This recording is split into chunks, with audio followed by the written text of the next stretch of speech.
Hey.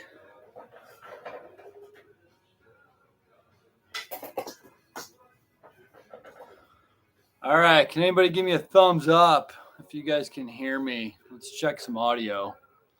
Sometimes these things are a little funky wonky.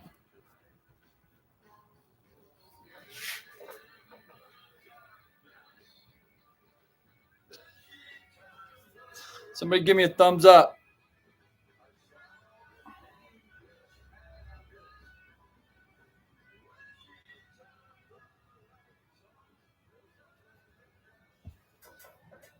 Thumbs up. We got a thumbs up. We got a too quiet. I'm trying to get as close as I can to the microphone. All right. So let's see. So I'll make sure we're good before I start getting into it.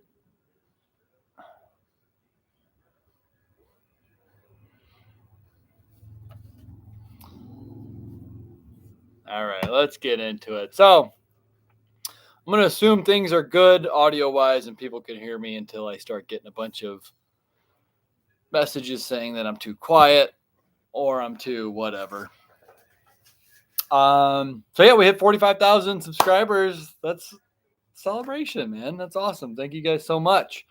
And if you guys know, you can message, you can chat. This is like a question Q&A type thing. Ask me anything. Just as like a thank you to you guys. So if you're a subscriber, you get to ask your question. I'll do my best to answer your questions. So yeah, this is just a thank you to you guys. This is kind of what I do on my consultations. So if you guys are new to this channel, if you guys are new subscribers, I do consultations. I love doing them, and I've been getting like a lot of really good positive responses from people that are booking them. There is a small fee for them. It starts at like $10. And it's pretty much just one-on-one, me and you talking, either just on the phone or video just like this, and going over exactly what you're trying to do, what you want to do, and me giving you my opinion to hopefully save you like a couple $100 and probably at least a few dozen hours of you scrambling, trying to figure out what, you could be doing. I've probably gone down that aisle many, many times in my days. So let me help you save some time and money. And let's talk. I like talking to you people. I've yet to have somebody that I was like, oh, I hated that guy or girl. People who are into custom e-bikes or even just e-bikes, honestly, are for some reason they're just a cool cut of cloth, in my opinion. So, anyways, and I thank you guys all for like buying stuff through my shop, buying bikes from me, buying everything. Like, huge appreciation. I love it. If you guys don't know, I do also sell all your e-bike components, accessories. If there's something that you guys think I should be carrying and I don't have, let me know, man. I want to know. I want to have the best stuff. Go to johnnynerdout.com. And yeah, just thanks again, guys. This is awesome. Okay, let's start. Let's get going. Devin wants to know, how often do you grease up the motor? That's a fairly common question. I should probably make a dedicated video to that. I want to make one on doing it, on how to actually do it. It's very simple. I say it's kind of like doing it on your car. If, every 3,000 miles or it's not, in your car, they say every 3,000 miles or 3 months. At least that was the old way of thinking. Now with synthetics, it's 7,000, 8,000, or every like 6 months. I'd probably say it's once a season, possibly. Or if you're not riding it much, do it every 1,000 miles. But if you're riding it a lot, maybe do it every 3,000 to 5,000 miles. I would recommend. And what you want to do is just clean out as much of that grease that's in there. A lot of times they put in that white grease. It's not very good. Just clean it out. Get a rag, clean it all out. And then I would recommend going to like AutoZone, something like that, and getting like a Mobil 1, like a synthetic gear oil, something like that. Not oil, but like a grease. Oh, I wonder if I have. My shop is in total disarray here, guys. This is the new shop. We're in Washington here, just right outside of Portland. It's just a mess. You can see there's just boxes everywhere. Half the stuff I got way too much crap. I didn't realize how much stuff I was moving. We moved a house. a shop, like a workshop, and also all my online inventory. And it was just like, man. So big thanks to everybody who came out and helped with that move. But let me see if I can find that tub of grease. I don't have it handy. I know it's in one of these boxes somewhere, but you'll see it's like Mobile One. It just looks like, or you could even use the Park tool grease even, really. It just looks like pudding kind of. But yeah, I would just use that and just get it in there. It doesn't have to be you don't want to put too much in, but you don't want to put too little. Yeah, I was in Utah. I was right outside of Salt Lake City. And we are now moved right outside of Portland in the Washington area. So yeah, we're ramping back up. The online shop is now open again. We're fulfilling orders once again. We're starting to do bikes. I haven't started taking in bikes just yet because my shop, you can see, is just a mess, and I don't want to. Try not to get too stressed out. That's the goal. Trying to enjoy it after this big long move and some drama from moving. We're just trying to take it easy. Yeah, there was some drama coming up here. The house that we were supposed to be moving into that we owned, the tenant that was in there was confused on when they were supposed to get out, even though it was clearly listed in the lease agreement. But anyways, we're here now. Okay, let's see.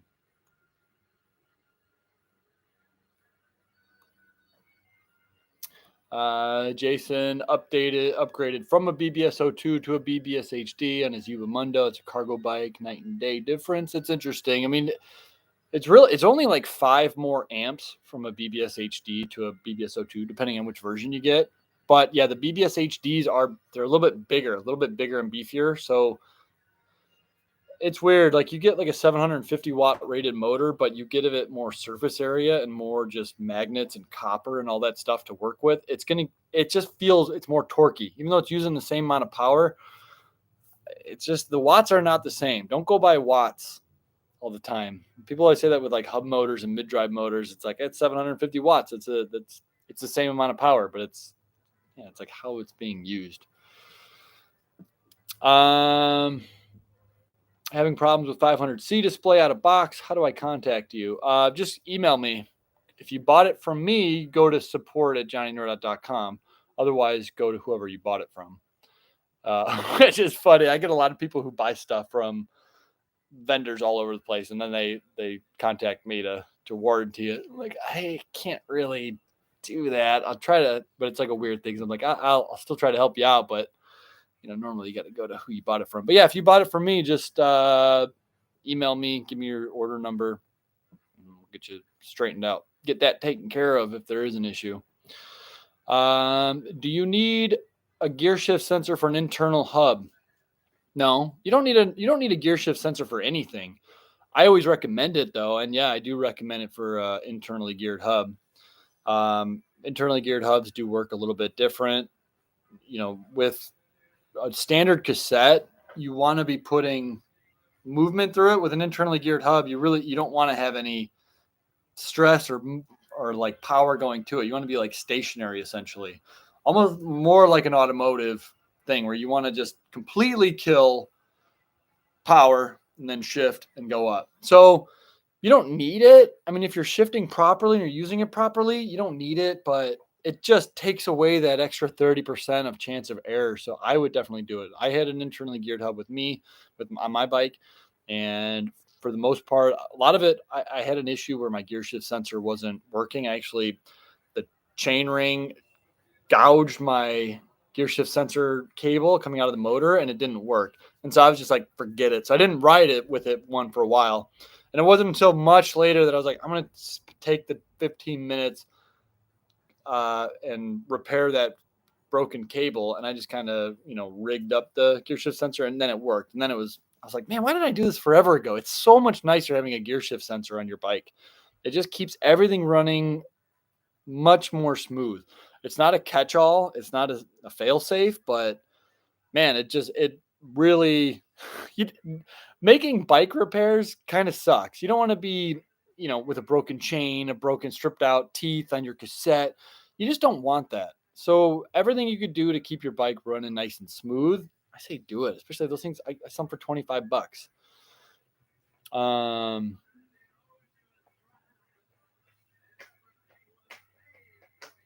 Can you help me with a tandem bike? Yeah, I can help you. Tandem bikes can be a little bit of interesting work. They're not easy. So definitely be prepared to do a lot of research and be very patient with tandem bikes. Just a long story short. Sorry, it's hot in here. This thing is like an old garage. There's no fans and I'm sweating. So I'm just going to be doing this. Shift sensor is underrated. Absolutely agree. I couldn't say that more often. People are like, you don't need it. You get a lot of weird comments on YouTube and people are always like, blah, blah, blah. Why would you get one? And it's just like, just ride one for like 5 minutes and you'd be like, oh yeah. Okay. Where am I? I'm trying to scroll in these.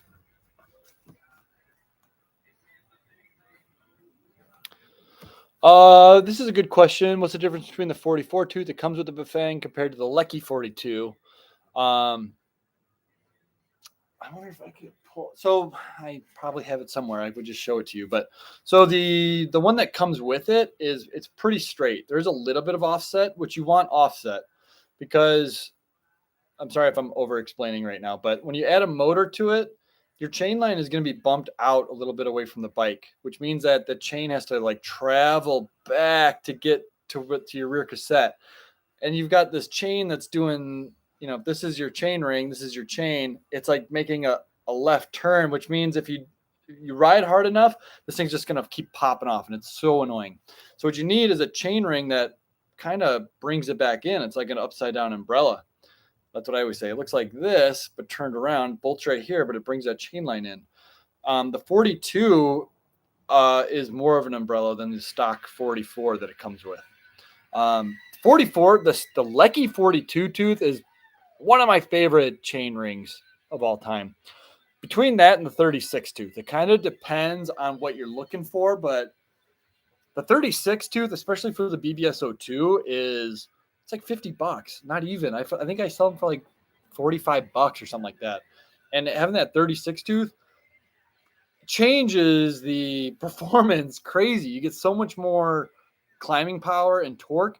And if you're just using your throttle, you're still going to be getting like a low to mid 30s top speed, which you're not really losing anything. So for me, the only reason why I wouldn't go with like a 36 tooth chain ring is if you really plan on doing a lot of commuting and you want to be pedaling with it and you want to be keeping a cadence of like 30 miles an hour, 28 if you want to stay street legal, you're going to be pedaling really fast with a 36 tooth. You want to be sticking with like a 42 at least for that. But if you're not, if you're just like, I want to do like 20, 25 miles an hour while I'm pedaling, 36 tooth. That's, yeah. All right, let's go. Hey, thanks, Tony. Recommending my consultations.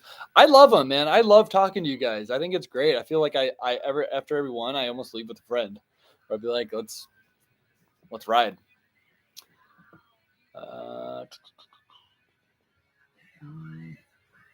About to spring for Bafang. Michael Harris is gonna mount a Bafang 750, the 02 on his Terra Trike. Any thoughts? There's a lot of thoughts. Trikes are, they're more difficult. They're just more in depth.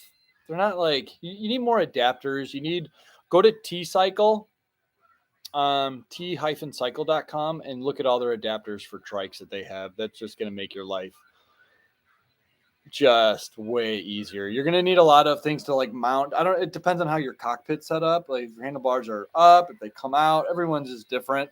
But you might need adapters to like mount your display because your display may not mount here, or your throttle or something like that. And T-Cycle is awesome because they make all those adapters and everything. They even make like battery mount adapters so you can mount it underneath your trike, no matter what kind of trike you have.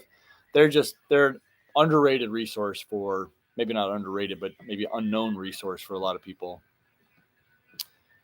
Robert, what do you think of the new CYC Photon? I don't know. I haven't heard of it.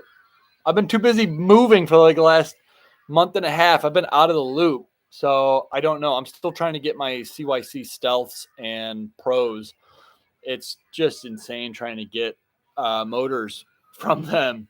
It just email is slow. They're out of stock on a lot of stuff, and it's crazy. They sent me a motor like a year ago, and I was like, "Yep, I'll take one." And then it's just been very difficult trying to get one. So I don't know. I'll have to research it, but thanks for putting that on my radar. I'll try to get one in and do a review on it.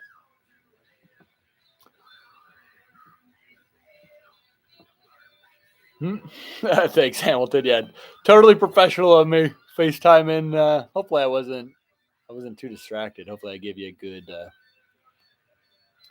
some good, you know, you know what I mean.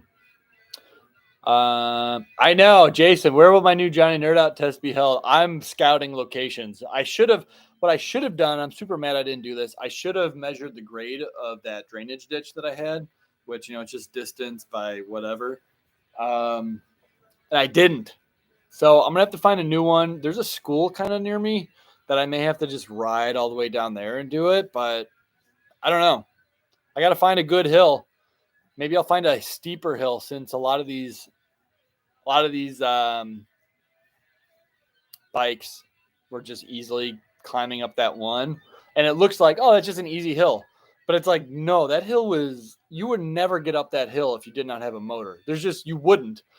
And so I think people were just like, yeah, that was just an easy hill. And it's just like, I think I need to get a new, bigger hill where more bikes fail. I think that might be a good idea. Just get more of like a 45-degree angle hill where if you make it up, it's like a boom, this thing's a beast.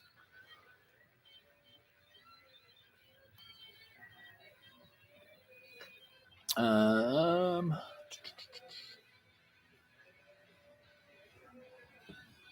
yeah, we always need more speed. We start getting a little bit of speed, and you're like, I want to do 35. I want to do 40. What's up, Chris? How's it going, man? How's your bikes doing? Chris is a big enthusiast. He's got a couple builds. Are you again stocking 48-volt battery packs with Samsung cells? I don't think I have any Samsungs. I've been going with the LGs a lot. I have to see what else I ordered. It's weird because you talk to your suppliers and they'll be like, well, you could get the Samsung 35 E cells or whatever you want, or 29 E cells, but there's a supply shortage on them. So you could do that, but it's going to be 50% higher than the cost you did before. And it's like, they're like, or you could get these LG 3500 cells, which are, you know, very similar in performance and reliability for a lot less. And it's like, well, yeah, let's do that. So it's a lot of it's balancing on what's in super high demand. I always just try to carry LG, Samsung, or Panasonic cells. And sometimes some of them are in much higher demand. And so their prices are just, it's not worth carrying just to have their name unless you're looking for very specific. Like I carry 52-volt 6 amp hour packs. They're very small ones. Those ones for me, like I wouldn't cheap out on those. I get the Samsung 30Q cells. Those things are just made to put out crazy power, and it's not really stressful on them. If you try to do that on like a Samsung 29E cell, that would that would not be very good for it. It would be too taxing on it. So each, like Samsung has, I don't know, 10 different cells that they carry.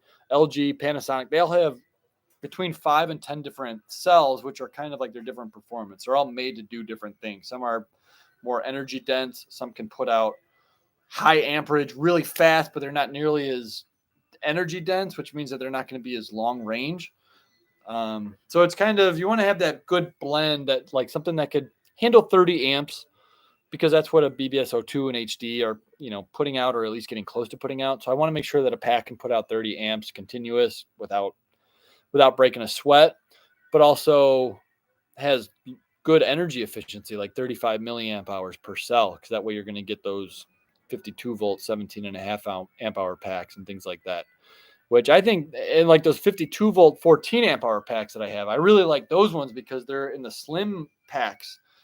So they're the slim sharks. They're not the jumbo sharks where they're like stick up they're like less than 4 inches tall, and it's like the most energy efficient. They don't rattle on your bike. They don't, if you're riding hardcore off road, they don't flop around. Anyways, I'm going off on tangents. I do that a lot.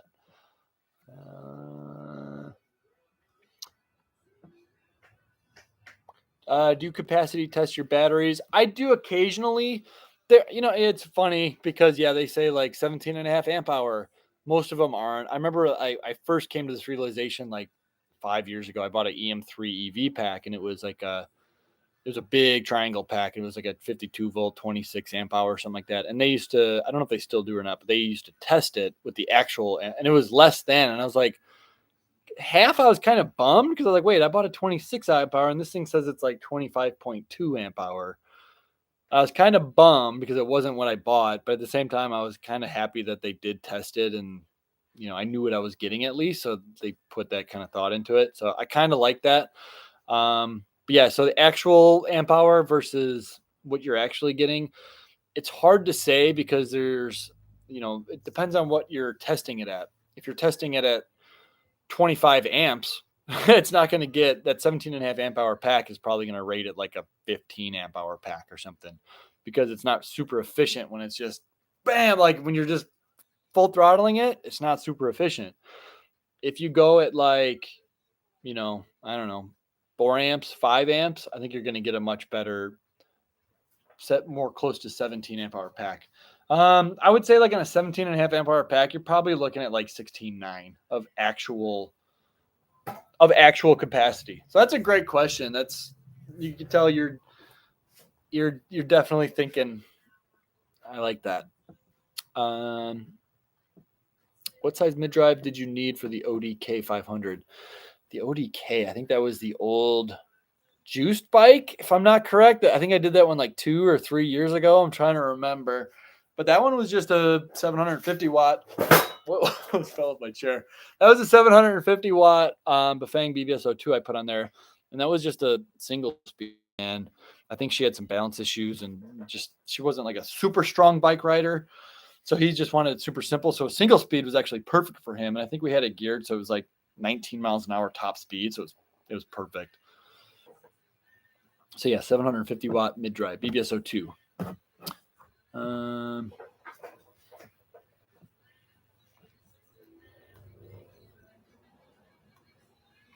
Waiting for new wheels for your mid drive. Ordered July 5th. That's about a month. You must have ordered from China then, Chris. Yeah, I must have gotten from Ali. Sometimes those take like 2-3 months.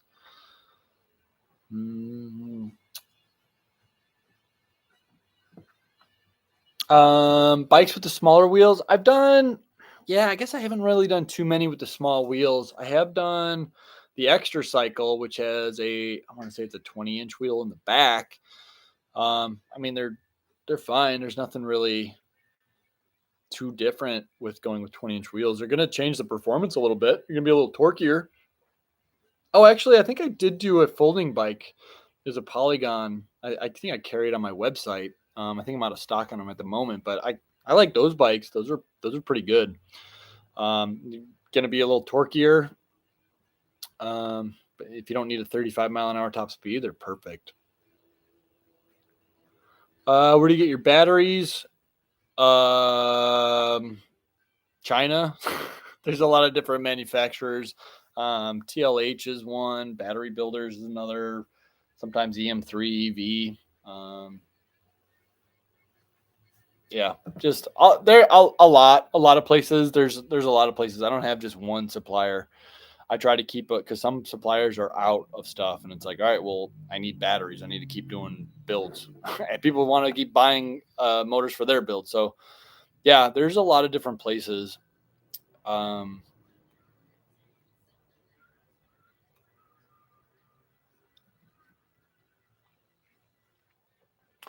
I know you don't care for production e-bikes. That's not true. I do. Yeah, Micah, I forget his toll. Micah Toll. I forget what his name is, but yeah, he seems like he knows what he's doing too. I respect him. I wouldn't want to. I don't have nothing, no ill will. But yeah, I have no problems against pre-production bikes. They're most of the time they're just not for me personally, but I think they are for a lot of people. So you'll see, I do e-bike reviews as well. I got a bike in here. I got a Hemiway Cruiser, the long range cruiser. I got to unbox and do a review on here shortly, probably this week. Because I know that the overwhelming vast majority of people just want to buy a bike and have it done, and they don't want to build it themselves or have somebody else build it. And like that idea, they want to have a name behind it to back them up, or they want a very specific kind of build. So yeah, I got no problems with pre-production bikes. They're just not for me personally. For most bikes, there are some that I think are pretty cool though. Like I've got a moped that I reviewed out there. What is it? The CTCS3 Strom or something. I like that bike. And it was like my shop bike. Me and all my helpers, whenever we had to go run and get food or go get a part at the warehouse or something, we would take that bike and go ride because it was fun. Also, so we're gonna have a 50,000 coming up probably soon. I'm guessing maybe next month even, depending on how it goes, but maybe in September. So if you guys got any ideas on what you want to do, if we want to do something else other than like a Q&A, I don't know if you guys are getting sick of these Q&As, maybe we could do something cool, and maybe we'll go to like the water park. I don't know, but I don't know if there's anybody's got any ideas. If you want to mix it up and do something else, I'll take you guys on a water slide. That'd be cool. Do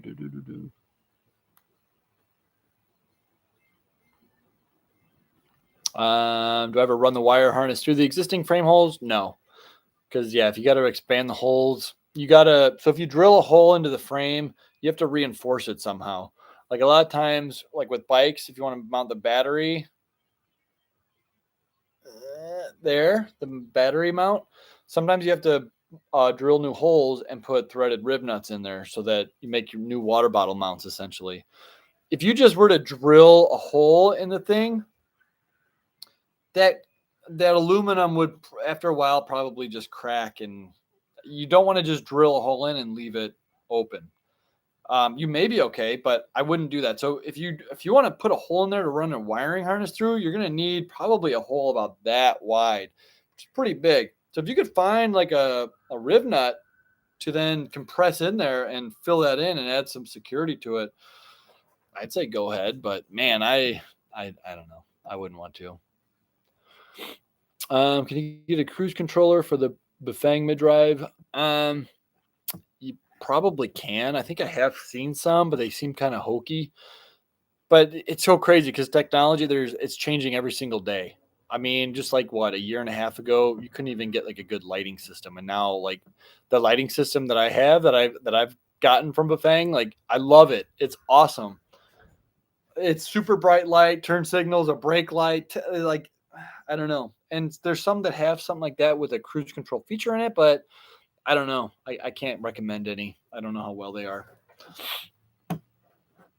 Do you need a gear shift sensor if you're using the Tongsheng? For torque sensors, it's less important for torque sensing just because you could kind of let off a little bit, but any mid-drive, I would recommend it. But yeah, it's less important for a torque sensing because you just kind of let off a little bit.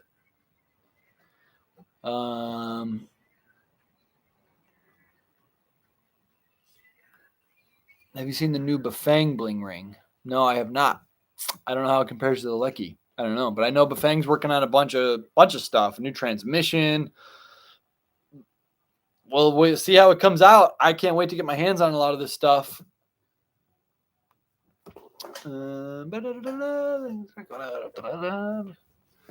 Cool. You're welcome, Haven.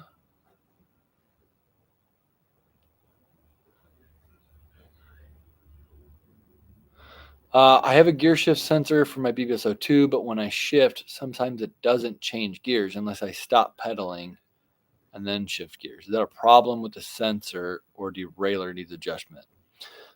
I mean, unless you have an internally geared hub, it sounds like you have an internally geared hub, but otherwise, yeah, it sounds like you need like an adjustment. A lot of times too, the cable can be getting pinched underneath your motor. That's something that a lot of people overlook, and it'll cause friction and it'll cause it to not shift into higher gears. So when you're shifting into like from your easiest gear into a harder gear, you're letting tension out on your gear shift cable.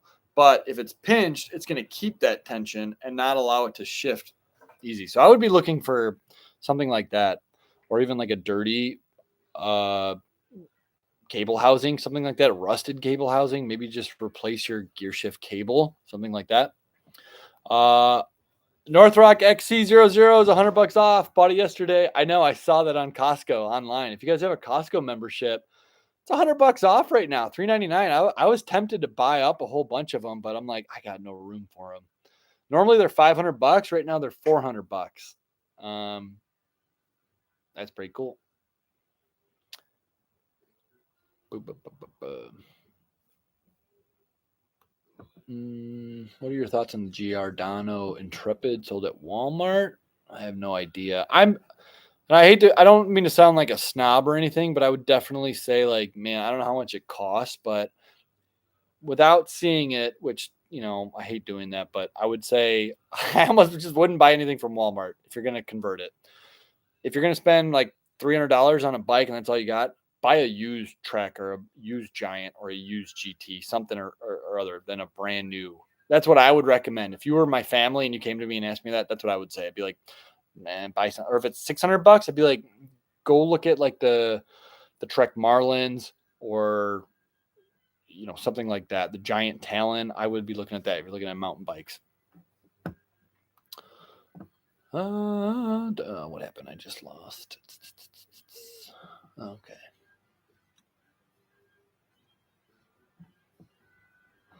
When do you expect them to be back in stock at your store? What? I don't know what you mean. When do you expect them to be back in stock? I don't know what you're. I need a detail. Tell me what you're thinking about.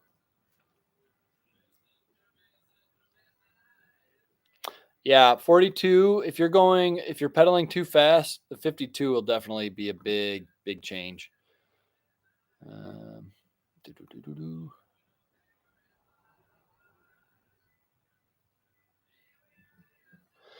Um, so would the mid drive be compatible for a BMX? Yeah, I built a single speed mountain bike. It's got a rigid front fork. It's kind of like a big BMX essentially. It's almost like a SC Ripper, but it's the gravity bike that you can buy from Bikes Direct. I thought that was going to be a really fun bike, so I bought a few of those and I was going to sell them on my website just because I thought it would be a nice, easy bike, single speed bike hooked up with a BBS02 and just fun. Like you don't need to be shifting gears or anything like that. And I had it so it was geared. So you pedal up to about 20 miles an hour, but you would get up to 20 pretty easy, and then you'd still be able to pedal at like 20. I don't know. I haven't really gotten a whole lot of people wanting that bike, but yeah, you could totally put it on a BMX. And I think it's fun. I've ridden on that. I like riding on those single speed BMX styles. So for sure.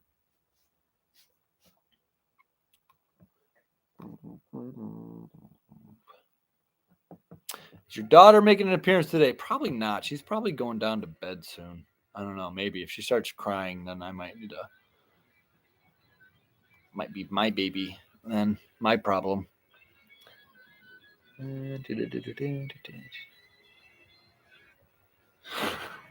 Chris is having some bike issues or bike shop issues. Sometimes it sucks. Finding a good bike mechanic, stick with them.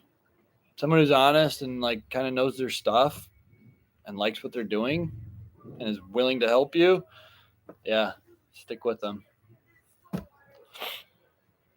Thanks. Yeah, the stock is up and running for sure. If you order, I'm shipping now. So yeah, if you guys are looking to get in accessories or just building stuff, my shop is up and running. And if you have questions on it, book a consultation. I'm more than happy to answer your questions. It's weird. I feel weird always telling people I get about 60 to 80 emails a day, I would say, and a lot of it are people just asking me for help on their builds. And I could spend a lot of time just answering emails, and I definitely would say ever since my daughter came into this world that I would say my time has gotten a little bit more valuable. I used to just answer the phone all the time and give people free advice all the time. And I'd spend hours a day just giving out free advice. And it's like, this is not a sustainable business model. If I was working for somebody, they'd fire me because I'm not this. You don't make money by just giving out free advice all the time.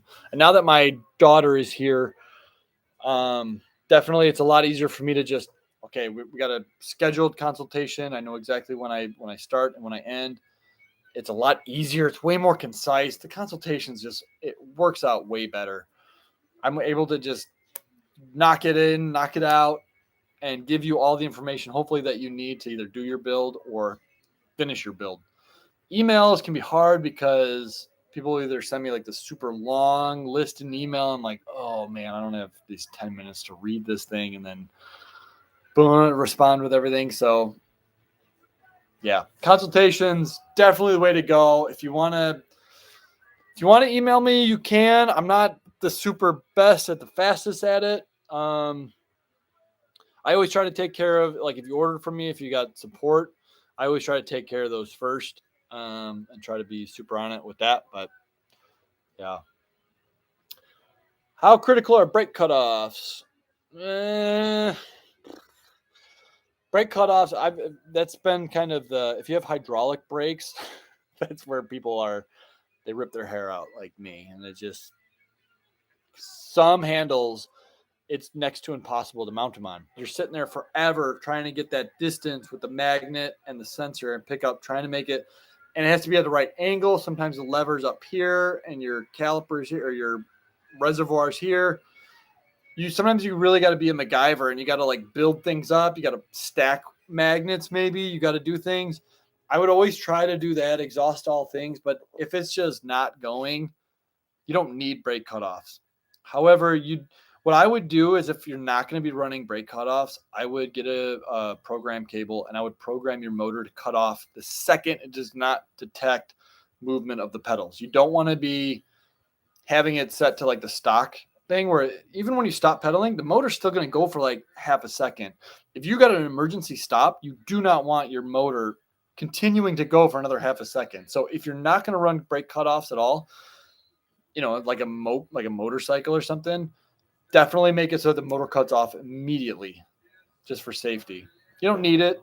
You could be fine as long as you're like on it. If you're kind of like a space cadet, which, hey, I could say that I'm a space cadet. So then I would definitely figure out how to get those on. If you got hydraulic brakes and you're just like at your wit's end and you can't figure it out, I carry a thing. It's by Acomile. It's a Bafang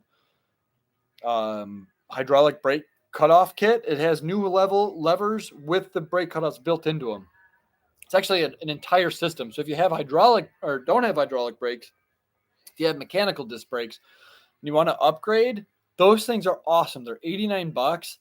I don't even think I've had an issue with them. I've probably installed about 20 of them. I've sold probably 30 of them or so far, and I haven't had that many issues.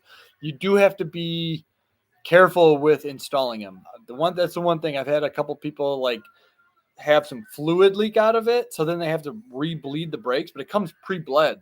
So you don't have to really do anything. As long as you're careful with it and put it on, those things are awesome. So if you ever get to your wit's end with hydraulic brake cutoffs and it's not matching up, consider just replacing it. Unless you've got like super high-end Tektros or Shimano's or something, and you're like, I don't want to downgrade to the Bafang ones, because they're fair. They're fair to Midland. But if you have mechanical brakes, they're awesome. They're definitely an upgrade. Where did I go? Where did I leave off?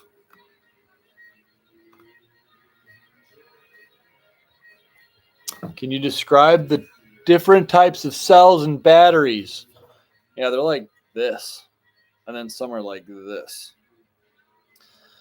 No, I'm just kidding. But that is true, because some are 18650s and some are 21700s. So those are just the sizes. 18 and then 650, or 21 and then 700, how long and how round they are. But they just build them with different I'm not a battery builder, but I do know that each battery has different characteristics of their discharge rate or their C rate, how much they're able to handle. Some are built to just have a big capacity so they could power something for a very long time, but they just can't do it under a very heavy load. Some are built to do the opposite. They're able to just power heavy loads, but very, very shortly, very quickly, very shortly. And check the cells. There's so many different cells out there. It's hard to say on each one. Generally, I try to carry the cells though that are a blend between the two because I don't want to have I don't carry packs that can't power the motors that I sell.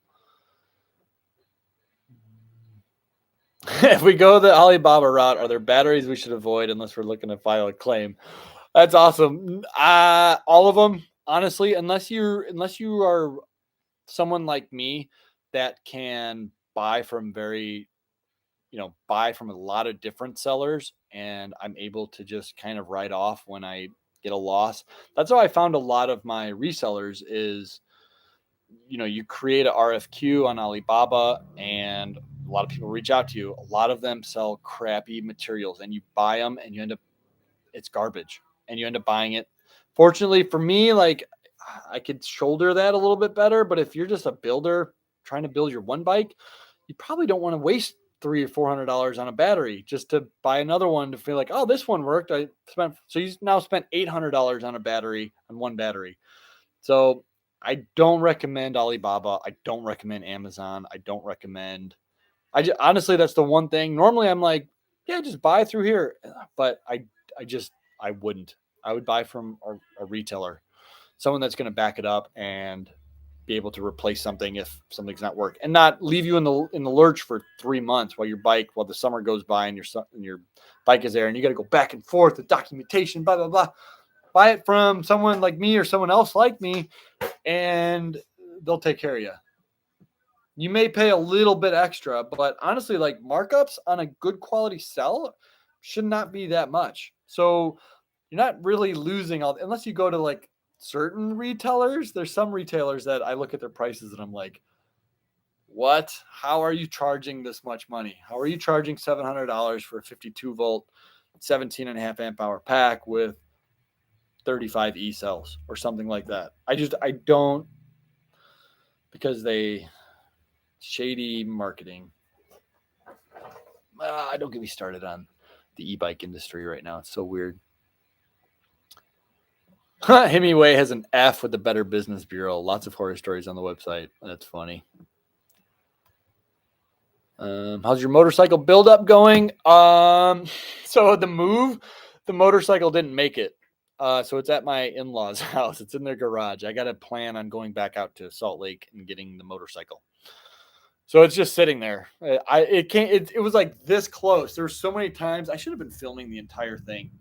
I love that motorcycle build. I'm just like so close. There's been times where I've had it going and I'm like, okay, I'm gonna sit on this thing and take it for a ride. But I don't want to take it for a ride until I have an emergency shut off in place, because the last thing that I want to happen is for it to like fry itself and be stuck in the full throttle setting, which happened to me.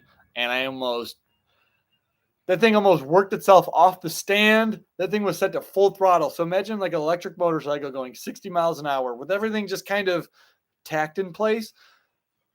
I was kind of scared because it was like everything is going loud, and the rear wheel was up against my drywall, so it started smoking. I was like, man, why didn't I have this on tape? But it's going good. It's close. It's very close. I probably could, if I was out in the middle of the desert, I'd probably take it out and ride it. But I don't want to take it out into like the street and have it like go into traffic or crash into somebody's house. What do you have to do, or can you change your O2 to a 72 watt battery? By watt, I'm guessing you mean volt. You'd have to change out your controller. That's all you'd have to do. Get something like a BAC or any controller that can handle up to 72 volts. Go to Grin Tech. They got some.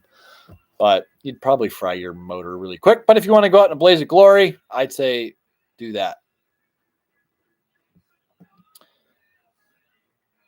I do not like drilling holes. I like the Grin Tech battery bobs. Me too. Those are awesome. If you're okay with hose clamps, some people are like, nah, it looks too bad. They're super solid. If you want function over fashion, the battery bobs are the way to go to fix your battery to your bike. They're just, it's like cemented onto your bike. It's awesome.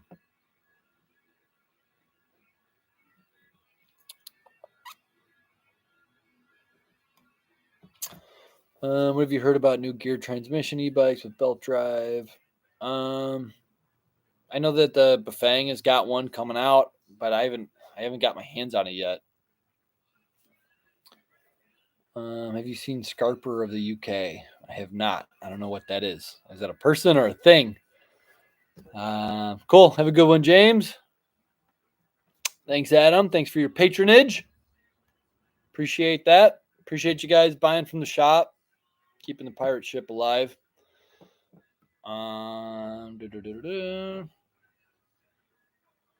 Yeah, I mean, Walmart does. That's why I say, like, I hate to say, like, don't buy anything from Walmart. They got some good bikes on there. They got some decent bikes that are fine for converting. It just, I feel like a lot of times people buy like the cheapest Walmart bike for like $179, and then they want to convert it. I'm like, I wouldn't put $1,000 worth of components on a $200 bike. I don't know.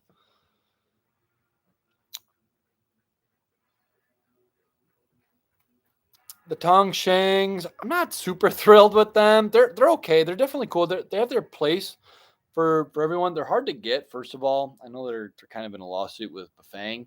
I don't know how that is. I haven't really been keeping up. I don't like that they don't have nearly as many accessories or parts that Bafang does. Bafang is just like the Ford F-150 of like trucks. And if like you're looking for a truck and you're like, well, there's the F-150 or there's this other one from China. If like Suzuki made a pickup truck, you'd be like, man, there's just so many aftermarket parts.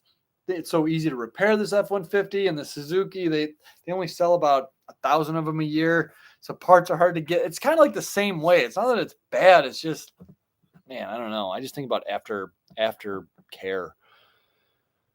But I am trying to get some more of those Tongshangs back in stock. Mm-hmm.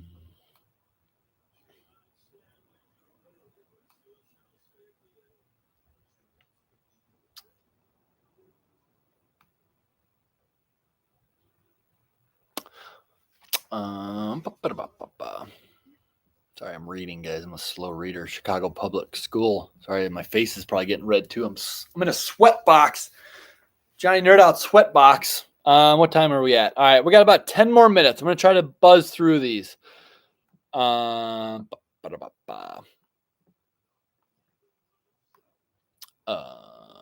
you. What are your prices for parts and labor? Gone up? What percent? Not really. Labor and parts. I don't think parts have really gone up. The Lecky chain rings have kind of gone up a little bit. They send out like a yearly newsletter, and they said the price of aluminum went up, but not crazy. Is the BBS02 being discontinued? No, it's not. They would not discontinue their bread and butter for something that is not selling very good. I don't see them ever discontinuing it.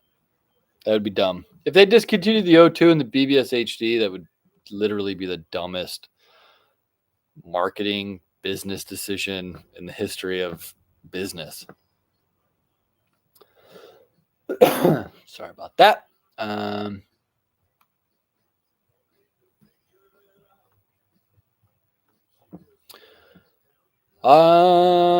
Hey, thanks, Adam. Cool. I appreciate talking to you. I appreciate you guys getting it. It is kind of hard talking about like you gotta pay to talk to me. It's kind of weird. Like I used to just do it, but like I said, it got kind of out of hand. Oh yeah, I forgot my wife is watching this. I shouldn't have told the motorcycle story. That's why I want to fireproof this garage that I'm working in, so I don't set anything else on fire. But hey, make an omelet. You got to crack a few peppers. Yeah, heat shrink on the hose clamps. If those battery bobs, you put those battery bobs up, bob, and then heat shrink them. they look fine, and they look good. Will you do a complete kit on a partial carbon fiber Trek? What would I need to do a whole job? Will I do a complete kit? Yeah. If the bottom bracket is either reinforced or is aluminum, you pretty much have nothing to worry about. It's when those bottom bracket shells are pure carbon that I get worried about. That's when I don't like to tighten them down all the way, and I like to use a torque arm and just hose clamp that to your down tube. Scarper is a motor you snap on. 7 pounds. Interesting. I'll have to check it out. When I read that, it said, I thought it was like Scarper is a motor you snap on. Like that was like a insult. I was like, I never heard of anyone being called a snap on before, but then, oh, that makes sense. I don't know. It'd be interesting. I wonder if it's a hub motor. I'd be very worried about it. I'd be very like, ugh. But if it's a mid drive, that'd be awesome. But I don't see how that would work. But I'll check them out. Yeah, your display is also going to have to be 72 volts as well. It's a good point, Will. You can't just plug and play. You'll have to also upgrade your display. There are some displays for the Bafang that will work up to 72 volt. I think the 750C did. Lumiere. Yeah, I could put together a package for you. Do a consultation for me. A lot of times I'll just do that. I'll build you out a parts list. And just, say, hey, this is what I think you need. I could usually get you with up to usually at least 90 to 95% of everything that you're going to need for your build. There's always those one or two things that are I forgot you need that thing for that. But for the most part, I'm pretty good at getting you at least 90% of the way there. You might need to run to the Home Depot, and grab some things in the middle of the night before they close. Have you ever smacked your satchel on the center bar? If you've seen any of my videos, watch my tandem bike build that me and my friend Sean made off-road. Taking an off-road tandem bike off-road, you'll see plenty of satchel smacking. I got a Tundra or Tacoma, then Ford. All right, there you go. Sorry. I have never messed with a Luna V1 controller. No, I haven't. I'd like to, though. Hey, so this guy, you say you've been around at under 1,000 Subies, huh? Okay. You're my dude. I appreciate that.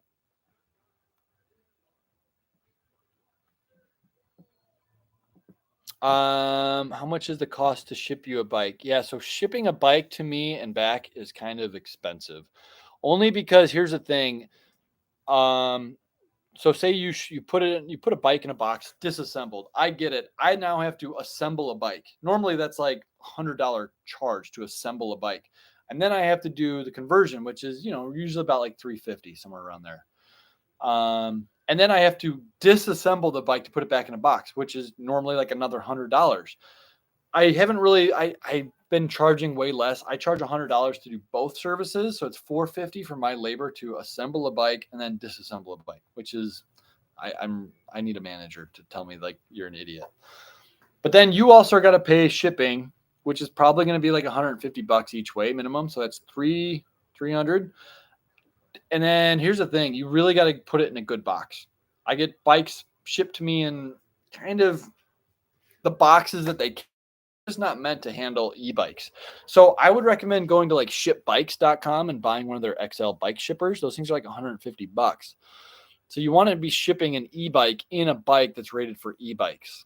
So you'd be looking at, it's fairly expensive. It's what's the math on that? $750. You're looking at $800-900 plus the cost of the components for me if you ship me a bike. But for some people, it's definitely worth it. If you've got a higher end bike, or if you got a bike that you're just I want it built exactly this way and priced out, it's probably still cheaper to even go through all those, adding the $900 on is probably still cheaper, because especially if you already have the bike, that can be a sizable chunk of the build. So if you already have one, yeah, I don't know. It's up to you to decide whether it's worth it to you or not. I mean, I still get people shipping me bikes all the time. So for them, it's worth it, but it's up to there. Cracking peppers. Isn't that what they say? To make an omelet, you got to crack a pepper. I don't know. Yeah, I got over 400,000 on my Avalon. I like that. I got almost 300,000 on my Volvo. Thing just won't die. Oh, dumb kooky. I'm not falling for that. Like the quality, but bang. Yeah, so you kind of can tune a Bafang to act like a torque sensor. I mean, you just got to get into that program setting. What I like to do is have it so that it's got like a slower ramp up, and the motor power dies immediately, and the power also kicks on really quick. You don't want any lag. Personally, I ride with lag on mine because I do a lot of low speed riding where I don't want the motor kicking in. But yeah, you could tune it so that it's kind of like that. And guys, we're gonna wrap it up in about 3 minutes here. Thanks, Clifford. Appreciate that. I'm not related to Johnny Turdout. That's a different dude. Totally a stand-up guy though, from what I've heard. Totally worth checking out as well. I'm going to do a consult, and you get me on course to put the parts I purchased from you. Instructions come with it. There are no instructions that come with these kits. I get that all the time. People are like, got the motor from you. There's no instructions in it. I know. There's just no instructions. Bafang is not going to make an instruction, and I've made instruction videos. That's way better than a piece of paper that's going to give you about 40% accuracy, because every single bike is different. And what do you want? Like, schematics or not? It's just, I don't know. I think a instructional pamphlet would be laughable. So no, there are no instructions that come with it, but I try to put instructional videos out. Those are much more, I feel, helpful and to the point, and just better, more helpful.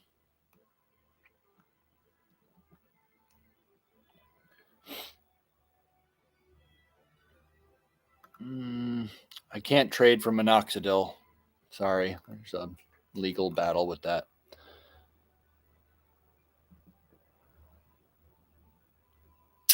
I can't speak on that, Robert.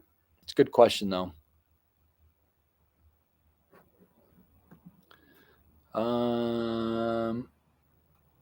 What do you do if your seat is too hard? Yeah, I've got a couple on my site that I like. They're the spring saddles by Planet Bike. I got the extra fat ones, are 10 inches by 10 inches, and I got the mid ones, which are like 8 inches by 10 inches. Those are good for like comfort seats, and they're not like super hokey ones. I've seen some on Amazon. I've seen people bring me in them. They're like couch cushions. I'm like, man, that's not going to really give you much support. So I carry the ones that I like. They're the Planet Bike ones, or the saddles, spring saddles. Oh, I didn't know Johnny Turdout was a squatter. I think I'm getting my turdouts confused. There's too many turdouts out there.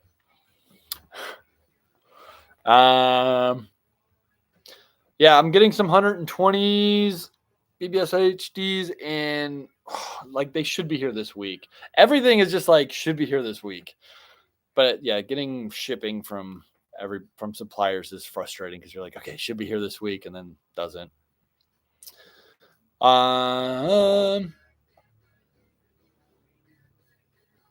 Cool. She does not call me Johnny Cordout. I don't know what that means, but last question. Would you make a brand wheel and 7-speed cassette? I'd like to upgrade my rear 26-inch. A brand name wheel? Man,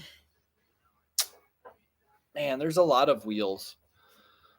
I'm drawing a blank right now. I should probably just look behind me. I think I've got some good ones there. I've upgraded mine. Go to a good wheel supplier. See what they have in stock.